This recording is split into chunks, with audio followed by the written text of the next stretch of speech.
Bonsoir, mesdames et messieurs. Alexandre Baudouin et François Trépanier qui vous souhaitent la bienvenue à cette autre édition de Sport Express. Salut François. Salut Alex. Passez un bon week-end? Oui, bon week-end toi aussi. Ouais, très bon week-end. Et nous, vous savez, on enregistre le lundi. Alors, c'est diffusé le mercredi. Je ne sais pas les scores au baseball. Tu es allé au baseball. Je suis allé au baseball lundi, mardi. Fait que j'ai comme l'impression que j'ai eu bien du fun. Oui. On est un peu plus plate Belle que ça. performance de Marcus Stroman. Ouais, je sais pas, c'est lui qui lance lundi. Ouais. Ben le fun. Qui lançait. Oui, c'est vrai, lancer. Ouais. En tout cas, c'est lui que je m'en vais voir lancer. Voilà. Là. Tout le monde le sait qu'on enregistre le lundi. François, tellement une belle émission cette semaine. Moi, là, j'ai découvert plein de choses. Oui, on sort de notre zone de confort, Alex. On va parler d'équitation, de sport équestre avec Fanny McNeil et Caroline Boucher, deux athlètes de la région qui vont nous en mettre plein la vue. Voilà, et comme vous le savez, les entrevues sont déjà réalisées. Oui. Et vous allez en apprendre pas mal. Donc, on s'arrête 5 secondes et au retour, les deux entrevues qu'on a réalisées avec Fanny et Caroline.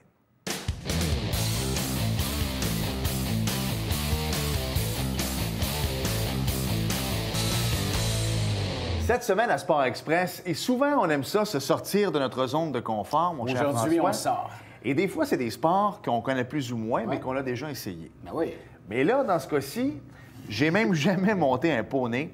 Alors, on va parler de chevaux, en fait, avec deux cavalières qui sont avec nous. Fanny McNeil, bonjour. Allô. Également Caroline Boucher, bonjour. Salut. Salut. Mesdames, merci d'avoir accepté l'invitation. Ça fait plaisir. D'abord, première question, cette passion-là pour les chevaux, c'est venu comment? Fanny, d'abord? J'ai tout le temps aimé les gros animaux. Fait que c'est sûr que de là, les gros chiens, tranquillement pas vite, ben on monte d'étapes, puis en vieillissant, les poneys, les chevaux, puis tranquillement pas vite, un moment donné, on s'est mis à parler, puis j'ai voulu faire de l'équitation. Il n'y a personne dans ma famille qui touche aux chevaux. Puis en essayant, bien finalement, ça a été un gros coup de cœur. Fait qu'on est resté là-dedans. Là.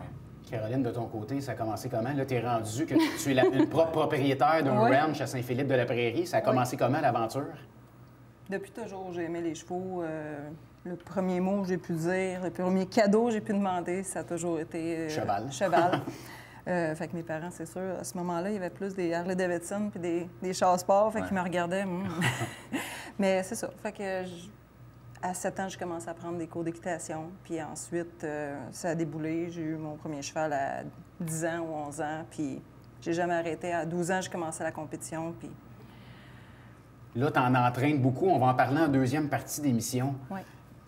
Fanny, toi, tu fais quelques compétitions au Québec. Alex, tu voulais qu'on parte avec ça. Tu as tout à fait moi, je voulais raison. qu'on parte parce que c'est sûr que quand on regarde au niveau des chevaux, première chose qu'on voit, c'est Blue Bonnet à l'époque, ou les courses de chevaux, des choses comme ça, les madames avec les gros chapeaux.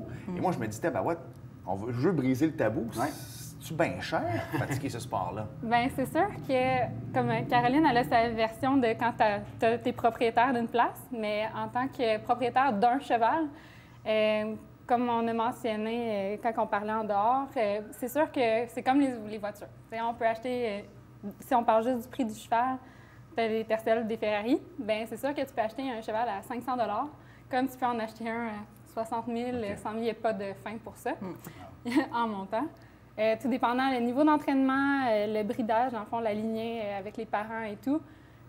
Puis selon ce que tu veux faire, il y a beaucoup de facteurs qui peuvent changer le prix du cheval. Une fois que tu as ton cheval, il faut que tu t'équipes. Donc, comme moi, quand j'ai commencé à monter à cheval, je me suis équipée graduellement avant d'acheter mon cheval, ce qui a fait moins mal au moment des dépenses. Donc, tu achètes ta selle avant d'acheter le cheval? Bien, c'est quasiment l'idéal parce que, dans le fond, ça fait moins de dépenses assez importantes d'un coup sec. C'est sûr que, comme moi, ma selle, c'est une selle de qualité. C'est pas la plus cheap, c'est pas la plus chérante, mais j'ai réussi à en trouver une pas pire usagée à 2000 $. Usagée? Usagée, oui. OK. Si on parle... Juste la Tercel usagée vaut ça, 2000 $. Le cheval, admettons, comme le mien, ça a été une longue histoire de comment je me suis ramassée avec mon cheval en ce moment. Mais on parle en tout, j'ai déboursé autour du 4000 $ pour mon cheval. Juste le tapis qui va en dessous de la selle, c'est des tapis à 400 $. C'est comme des tapis d'auto, ça? Les protections pour les pattes, on parle du 200 $. Les cloches sur les sabots, on parle du 50 $. Ça monte très, très rapidement. Les morts qui vont dans la bouche, on en a souvent comme... Dès qu'on se met à entraîner à un certain niveau, bien, on va chercher des morts pour plus de détails, plus de finition. Puis là, on parle des morts en montant de 200 $, juste pour entraîner. Donc, sport accessible, on passera. Alex. On va passer, mais Caroline, toi qui es maintenant propriétaire d'un ranch, moi, si j'arrive puis que je ne fais qu'aimer les chevaux, j'aimerais ça m'en procurer un. J'imagine que tu dois t'asseoir avec les personnes puis leur expliquer justement et leur faire la nomenclature de ce qui s'en vient puis ce qu'on a à débourser aussi. Oui. Il y a ça. Il y a l'achat de la selle. Le Fanny, elle a parlé, disons, de l'achat du cheval, de la selle, de l'équipement. Il y a l'entretien aussi. Tu sais, je dirais que c'est l'entretien qui coûte cher. Il faut faire ferrer le cheval aux 4 à 6 semaines. OK. Le vétérinaire doit passer au moins 2 fois par année, disons, pour, on appelle ça, limer les dents, Ouais. vermifuge 4 fois par année, les vaccins, les Coggan tests, ça, c'est des prises de sang pour vérifier qu'il n'y ait pas de maladies là, qui peuvent se propager là, entre les chevaux. Ouais. Fait que c'est l'entretien. Tu dois également loger le cheval. Tu habites un bungalow à Saint-Luc, tu ne mettras pas ton nom assis. Non, C'est Non, vrai c'est que- ça. Faut que tu prennes une place où est-ce que ton cheval y est bien. Tu sais, Ouais. comme chez nous, c'est ça. J'offre la pension de chevaux. Chez nous, ils sont très, très bien nourris, sont dans un beau loft, là, si on peut dire. C'est confortable, la nourriture est bonne et tout, mais encore là, ça varie. Là. Il y a des places que c'est... Je ne laisserai pas... OK. Je laisserai pas mon cheval, je ne laisserai pas mon OK. chien, je ne laisserai pas OK. mon chat. Je comprends. Oui. Fait que... C'est ça, c'est l'entretien qui coûte cher. Comme juste en forgeron, quand on parle du 4 à 6 semaines, bien, on parle d'un 120, 150 Quand c'est ferré, puis ça, c'est quand que les fers sont toujours en bon état. S'il faut les changer, bien, c'est un frais de plus. Puis les fers, d'habitude, ça dure 3 à 4 fois qu'on peut les étirer, puis après, on les change là, au rendez-vous. C'est en métal. Ouais, parce que le quand ils sont en vétérinaire, aluminium, ils sont plus légers pour aller plus vite. Dans les courses de Berry, on parle on joue au dixième, au Ouais. centième, Ouais. au millième de seconde. Fait que un fer, on va avoir le plus léger possible. Un alliage d'aluminium en dessous des pieds du cheval, mais l'aluminium, c'est pas durable comme Non. l'acier. C'est sûr. Donc, avant d'acheter un cheval à Noël, il faut savoir ces choses-là. Puis, il faut se dédier parce qu'il devient un Ouais. membre à part entière de la Ouais. famille. Un compagnon de vie. Exact. Exact. C'est plus juste un C'est un loisir. mode. C'est ça, C'est un mode de vie. Ouais. Puis tu as les compétitions. Tu participes à des compétitions, Ouais. tu dois payer, j'imagine, pour la compétition. Oui, au moins, là, vous disiez, il y a des bourses, même ici au Québec, pour parler un petit peu ouais. du concept de compétition Nous, on aussi. est chanceuses parce que dans les barils, dans le fond, ce qui est Gymkhana, c'est on parle de course contre la montre, donc d'agilité, vitesse. Ça, on a des bourses en argent. Donc, il faut être chanceux, par exemple, parce qu'ils ne payent pas tout le monde, vraiment pas tout le monde. Par exemple, quand tu réussis à te classer, des fois, tu es capable de payer une partie de tes inscriptions de ta fin de semaine. Des fois, si tu es chanceux aussi, tu es capable de tout payer. Puis si tu es vraiment chanceux, de te faire de l'argent en plus. Mais c'est sûr C'est d'être qu'on... chanceux si t'es dans les deuxième, troisième, quatrième, cinquième division, Ouais. mais quand on est dans la division 1, il faut juste que tu sois dans le top 5. Parce que comment paye. ça fonctionne? Tu sais, moi, C'est j'ai ça. mon cheval, je me suis entraîné, je veux commencer la compétition. Est-ce que n'importe qui peut s'inscrire à une compétition puis commencer ça? Ou tu dois te qualifier? Bien, nous, c'est du fun, pas le fun, parce que tout le monde peut participer. C'est le fun parce que c'est ouvert à tout le monde. Donc, nous, on voudrait louer un cheval, on va aller... Tu pourrais le faire, OK. sauf que, mettons que ça prend... Ouais, tu pourrais le faire. C'est ça, OK. C'était ça ma question. Qui est Je pourrais, zone OK. Tu pourrais. OK. Mais pour vraiment se qualifier, c'est un peu plus difficile. Dans le fond, dès que ton cheval est bien entraîné, là, une fois que tu arrives sur le terrain de compétition, nous, c'est ça, on se bat contre la montre. Fait que c'est vraiment une question de centième de seconde. Fait que quand ben là, les divisions, je vais te laisser l'expliquer. C'est tellement le fun à expliquer. Bien, dans le fond, c'est que, disons qu'on est 200 chevaux sur le terrain, on s'inscrit dans la classe de course de Berry. Tout le monde passe dans la même classe. Et puis, le meilleur temps, admettons que ça soit 16 secondes 00, là, mettre ça simple, Ouais. ça va être le gagnant de la première position dans la première division. OK. Ensuite, il va y avoir peut-être 5 positions en arrière. Et ils vont calculer une demi-seconde pour le 2D. Le 2D, c'est la deuxième division. Donc, OK. tu es une demi-seconde en arrière du meilleur. Donc, à partir de 16,500, tu es premier 2D. Ouais, OK. Donc, ça paye. Ensuite, 3D, ça peut être une autre demi-seconde, donc 17,00, puis ainsi de suite. Pourquoi ça prend, comme elle disait, un peu de chance des fois, c'est que si tu fais, disons qu'on parle de la deuxième division, on disait 16,500. Si tu fais 16,499, Tu es dans la première division, mais tu es dernier. C'est ça, tu es peut-être le premier de la D2, c'est le dernier de la D1. C'est plus payant. Tu fais pas d'argent. C'est ça. Tu es plus rapide, mais tu fais pas d'argent. C'est bizarre, Exact. ça. C'est Ça doit créer de la frustration. Bien, pas à peu c'est près. très frustrant de voir que, admettons, comme moi, je commence, puis je suis souvent dans la 4e division pour les débuts. Puis jusqu'à date, j'ai été vraiment chanceuse. J'arrivais première 4D à chaque fin de semaine. Fait que ça me permettait de sortir avec de l'argent. Fait que ça, c'est le fun. Sauf que quand je regardais les 2e, 3e en arrière de moi, des fois, c'était un 0.001 seconde. Fait que c'est rien là, qui nous divise. C'est absolument rien. Puis la personne en haut de moi, ben c'était aussi un 0.001. Fait que c'est vraiment une question de chance, de t'entraîner ton cheval. Tu fais du mieux que tu peux, mais tu sais jamais où tu vas te trouver. Dans les autres divisions. C'est bizarre. Dans la première honnêtement. division, il faut vraiment Ouais, que ça, tu y c'est ailles ça le le tout pour le tout. Là, Ça, est-ce tu sais. qu'il y a un circuit québécois, vous promenez à travers le Québec, il y a un classement provincial, on peut se comparer aux autres avec ça? Il y en a, oui, il y a plusieurs. Là. Il y a des compétitions régionales, il y en a plus, il y en a rodéo, il y en a pour les jeunes chevaux, futurité qu'on appelle. OK. Les jeunes chevaux, c'est les chevaux qui n'ont jamais fait de compétition, qui ont 4 ans, mais qui n'ont jamais participé à des compétitions. Fait que c'est leur première année de compétition. Fait que ça, c'est un autre paire de manches. OK. C'est des chevaux qui n'ont pas d'expérience. Fait qu'il peut arriver un peu tout. Mais juste comme ça, puis après ça, on va aller à la pause. Puis je veux qu'on parle de ces fameuses compétitions, les barils un peu démystifiés. Je sais qu'on a des images, des vidéos à montrer également aux gens. Mais juste demain, moi, je reviens sur tu finis des premiers des deux, puis tu as une bourse, là, moi, ça me rentre pas dans la tête. Mais si tu es le dernier à passer, il doit en avoir des fois. Tu sais que tu veux pas aller trop vite. Fait que dans cette petite courbe-là, Ben, oups, tu retiens ton nom. Quand tu es vraiment, que tu connais vraiment très bien comment toi tu performes, comment ton cheval est, il y en a qui poussent leur lock puis qui vont retenir quand ils savent, admettons, qu'ils sont. Mais c'est vraiment tu sais jamais que ça va donner. Jamais, jamais, parce que ton cheval il va se baisser la tête en revenant vers la chute qu'on appelle. Puis il perd des secondes. Puis il juste en gagne. baissant la tête, il va se ralentir de 1.001. Fait que là, tu viens de jouer là. Ou de faire juste de passer 30 cm à côté de où tu es censé passer à ton baril, mais tu viens de jouer sur tes secondes, tu sais, OK. tes points, quelques de secondes. C'est dur. Fait que tu peux pas vraiment assez de contrôle. Tu n'as pas de contrôle là-dessus. Vraiment, là, puis ça se peut que Tu fais de ton ton jour- mieux. Ouais. Tu fais de ton mieux, Anoé, c'est de se dépasser. Hein. Ouais. Dans tout, c'est de se Exact. dépasser. Ouais. Faut que tu fasses le tout pour le tout, le mieux, parce que tu veux toujours acheminer vers le 1D. Là. Ouais. Ben, Ouais.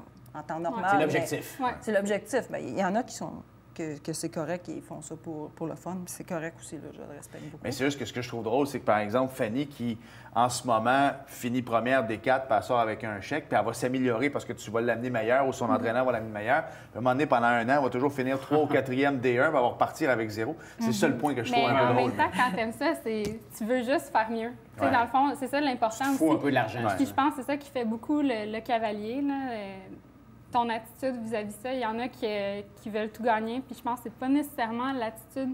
Il faut vouloir gagner, mais je pense qu'il faut aussi que tu travailles très fort là-dessus. Puis le fait de tout le temps vouloir se dépasser tranquillement, bien, tu finis par monter, puis tu vas retrouver la 3e division. C'est ça. À un moment donné, OK. la 2e. C'est assez Et de toute cool. façon, ça revient à ce qu'on disait tantôt. Tu as acheté une selle 2000, mais tu l'as pas. C'est une dépense. En même temps, tu l'as fait pour ton cheval, tu l'as fait pour toi. Ouais. C'est ça. Ces compétitions-là, tu le fais pour te dépasser. Ouais. Si c'est un petit montant qui vient à la fin, c'est le fun. Mais Un bonus. Le but, c'est de Faut s'améliorer. que tu penses que l'argent que tu investis pour aller faire la compétition, tu l'as perdu. Là. C'est comme mettre du gaz dans ton skidoo. là. C'est Ça ça, a quelque part, là. exact, Définitivement. exact. OK, on va s'arrêter 30 secondes. Et au retour, moi, je veux qu'on rentre dans le vif du sujet. D'abord, ton ranch également, mais les compétitions. Je veux qu'on parle des barils, tout ça, les centièmes de seconde. Je veux qu'on démystifie tout ça parce que c'est fort intéressant. Ouais. Donc, on s'arrête et on continue de parler de chevaux au retour. Bougez pas.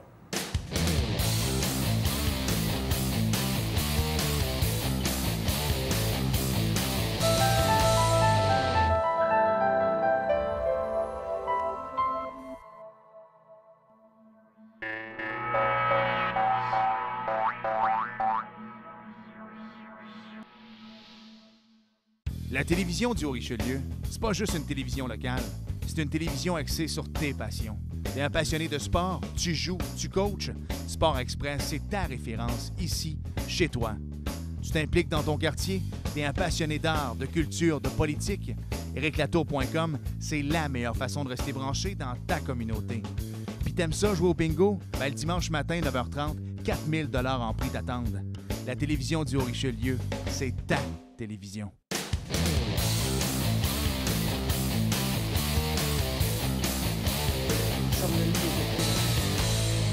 Nous sommes de retour à Sport Express avec nos invités Fanny McNeil et Caroline Boucher. Les filles, on va voir des images présentement, on voit des vidéos, des photos, tout ça. Ouais. Et il y a des gens qui sont allés à Saint-Tite, donc là, ils se reconnaissent là-dedans. Pour déjà avoir été à Saint-Tite, mais pas me rappeler de ma fin de semaine après 30 minutes, comme pas mal de gens, ça peut ressembler à quoi une fin de semaine titre si on va à Saint-Tite, mais si on va à d'autres genres de compétitions aussi? Bien, admettons, en partant, moi, Caro, c'est ma coach. Fait que c'est mon pilier. C'est ma référence. Oui, c'est mon modèle. Puis c'est sûr, dans le fond, on commence, moi, j'embarque avec elle pour aller en compétition. Fait que le vendredi matin, on arrive très tôt, on prépare le cheval, on prépare notre équipement qu'on met dans le trailer. Une fois qu'on a le go, bien, on embarque les chevaux, on descend en compétition. Une fois qu'on arrive là-bas, c'est d'installer, si on a des box que c'est déjà tout installé là-bas, l'établissement, rentre les chevaux dans les box, on rentre l'équipement aussi, c'est installé comme il faut. Si c'est des box qu'il faut monter ou qu'il faut attacher les chevaux au trailer, parce que des fois, on passe la fin de semaine les chevaux attachés au trailer. OK. Il n'y a pas tout le temps les infrastructures. OK. Non, on est chanceuse. Bien, au Québec, on a une super belle infrastructure pour ça, pour des installations fixes. Mais sinon, en général, on s'organise comme on peut sur le terrain. Puis, c'est de s'installer, de monter les auvents, monter les petites tables aussi, parce qu'il faut manger, il faut dormir, il faut tout faire là-bas pendant du vendredi au dimanche, généralement. Après, c'est de faire nos inscriptions. Il y a des bureaux, des secrétariats pour qu'on remplisse ce qu'on veut faire, nos classes, on paye. Ensuite, on peut aller réchauffer notre cheval. OK. On va montrer autour, les alentours, parce que les chevaux, c'est quand même... Des fois, c'est nouveau. Fait qu'il faut leur montrer le terrain, il faut leur montrer. Est-ce que le cheval le sait tout de suite? Ah, je suis déjà venu ici ou est-ce qu'il est... Ils se reconnaissent. Oui, ils se reconnaissent, OK. Oui. Puis c'est ça, dans le fond, quand c'est nouveau, bien, on va montrer les clôtures, les pancartes, ce qui bouge. Parce qu'un cheval, c'est assez imprévisible. Puis... C'est l'instinct de fuite. Ouais. C'est exactement. Ouais. Dans la nature, c'est l'instinct de fuite. Fait que c'est sûr que quand ils voient une pancarte qui bat au vent de même... ça part. des fois, ils peuvent dire, s'ils ont confiance aux cavaliers, dans le fond, ils vont rester bien calmes, mais il y en a que ça devient cow-boy. Tu parles de ça, Caroline, je vais te poser la question tout de suite. Comment on l'établit, ce lien de confiance-là avec l'animal qui devient ton compagnon de vie presque, là? C'est un travail à long terme, à chaque jour, dans le fond. C'est comme quelqu'un qui prend soin de son chien. Si on veut comparer, là, qu'il va y parler, puis qu'il va le brosser, puis il va en prendre soin. Puis le cheval, le lien, ça... Il est conscient, le cheval, de ça.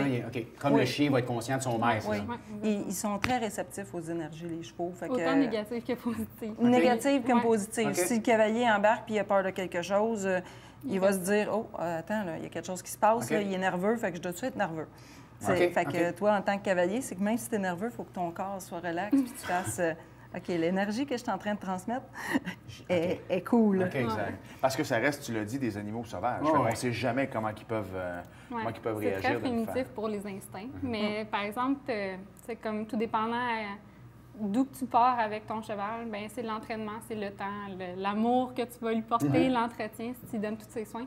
Généralement, ton cheval, il te le redonne. Si tu as une bonne attitude avec lui puis une bonne énergie, mais il te le redonne assez facilement.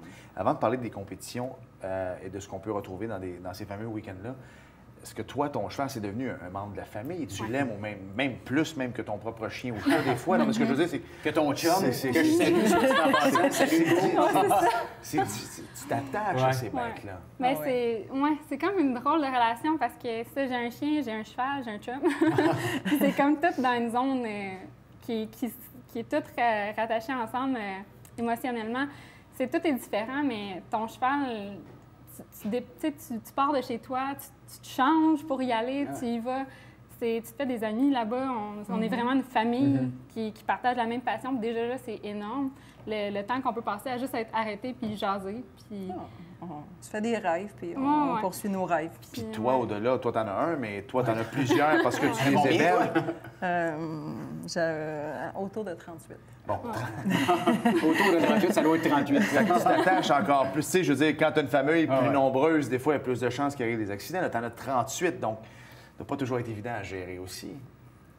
Il faut avoir l'œil partout, tout le temps, puis il faut essayer de leur offrir les meilleurs soins, puis les meilleurs environnements. Parce que justement, c'est ça se fait mal assez rapidement.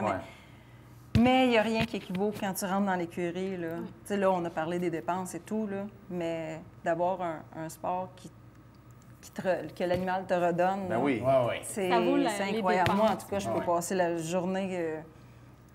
Avant, je travaillais dans une shop, puis quand je revenais le soir chez nous, il n'y a rien qui équivaut ça. Tu rentres, puis ils sont tout contents de te voir. Ils se collent. Là. C'est de la bonne énergie. Ouais. C'est de l'argent dépensé, mais c'est ça, c'est tellement dur à expliquer tant qu'on ne le vit pas. Ouais. Ben, c'est au-delà de ça. Ah ouais. Moi, j'ai des chiens, j'ai des chats, j'ai des lapins. Ça va avec la bouffe, le foin, tout ça, mais ça ne me dérange pas de le dépenser d'abord pour ce que les animaux te redonnent puis ce que ça procure à mes enfants aussi. Fait ils font partie de la famille. C'est au-delà de l'argent. Tu vois plus. C'est différent. Caroline, juste une part un petit peu de l'aspect compétition. Tu as compétitionné aux États-Unis régulièrement avec les meilleurs au monde, si on veut t'entraîner des chevaux. Parle-nous un petit peu de l'ambiance de l'autre côté de la frontière. C'est sûr que c'est les meilleurs. C'est les meilleurs. Fait que quand on parlait de chevaux à 100 000 t'en as là-bas. Là. Oui. C'est juste ça. Oui. C'est assez commun. Il y a aussi des monsieur, madame, tout le monde qui font ça comme un loisir, mais je dirais qu'il y a une grosse partie que c'est professionnel puis qu'ils font ça pour gagner leur vie.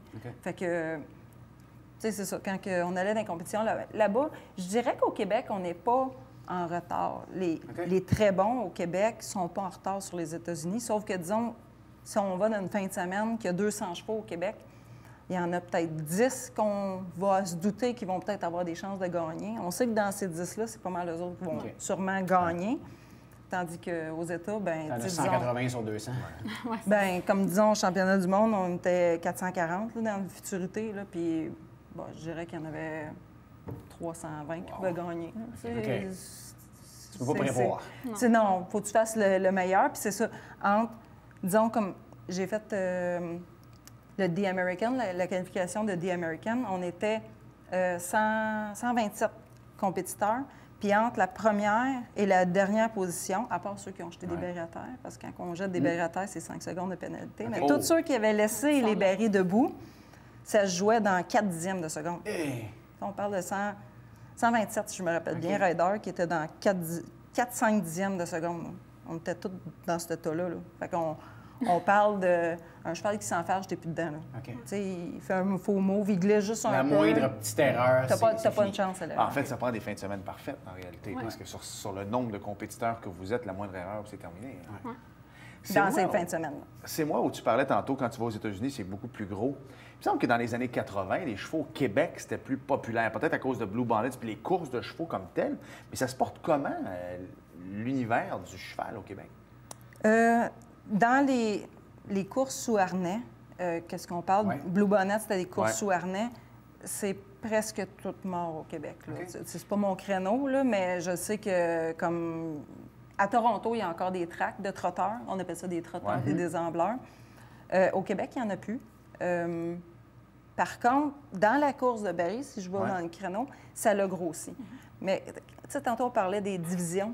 Qu'est-ce qui a aidé que ça grossisse beaucoup? C'était les divisions. Parce que dans le temps, c'était les premiers qui payaient, puis les amateurs. Puis tous ceux autour de ça, il y avait zéro chance de remporter.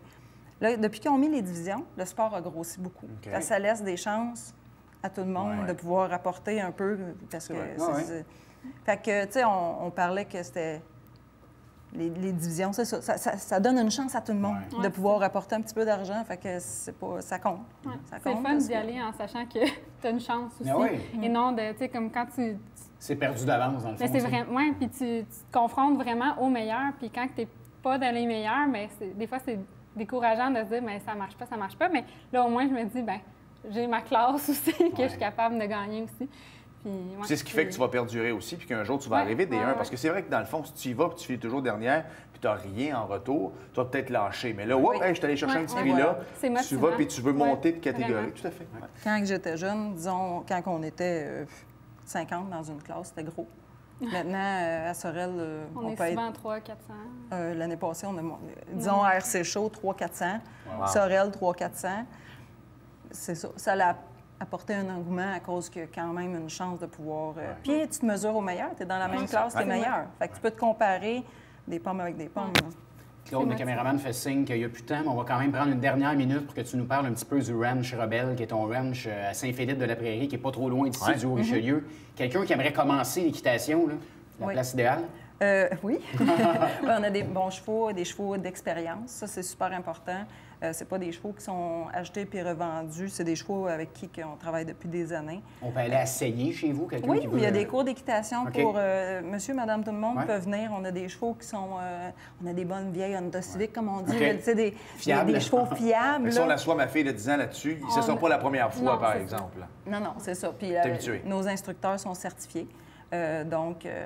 Puis notre instructeur principal avec les enfants, qui est Amélie Gauthier, elle est en plus, c'est avec les enfants dans les commissions scolaires, Ouais, les OK. enfants en difficulté. Fait qu'elle a une approche super positive avec les enfants. Fait qu'elle met les enfants en confiance. Fait que vous pouvez venir essayer des cours d'équitation de base. Ensuite, si vous voulez aller vers la compétition, ben on augmente votre Honda Civic va passer avec OK. un autre type de cheval qui est un petit peu plus performant.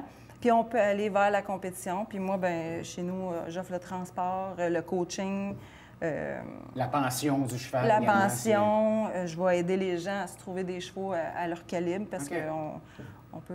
on peut longtemps chercher puis se faire avoir souvent quand on cherche un Même cheval. quand on a de l'expérience, on se Exact. ramasse Ouais. souvent.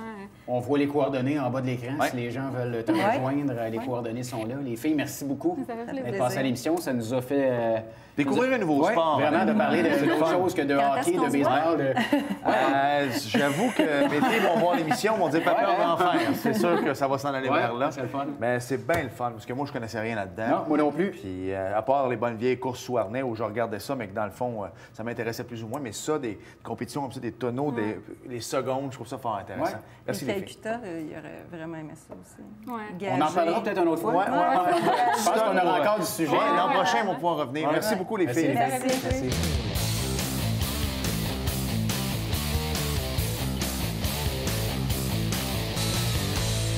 François, parle-nous un peu de soccer. Oui, les Celtics du Richelieu, l'équipe senior masculine 3A qui est championne du Québec, Bravo. et 6e au Canada. Il y a un match ce samedi 31 mars à 19h au stade du Pont-Ford. Grand match préparatoire. On va les encourager, Alex. Oui, monsieur. Il faut parler de NASCAR habituellement. Oui, je vais te parler aussi de Ouais, l'Association vas-y, des vas-y, arbitres de vas-y, football. vas-y. Il y a une clinique le 7 avril, niveau 1. C'est à l'école Jacques-Rousseau à Longueuil, 8h30 à 17h. C'est 45 $. On s'informe à Daniel.Langlois à commercial apafq.ca. Sport en pleine expansion, le foot au Québec, tu le sais, vous ne manquerez Oui. jamais de job, je vous le dis, puis c'est une belle passion. 5 secondes, le NASCAR. Hey, il n'y en avait pas de NASCAR, il a neigé, François. Il a C'est neigé. plate, Il c'est peut plate, neiger c'est à l'année. Hein, fait que vous regarderez les scores sur l'Internet, là, Voilà. on les a pas. Merci d'avoir été là et à la semaine prochaine. Bye, bye.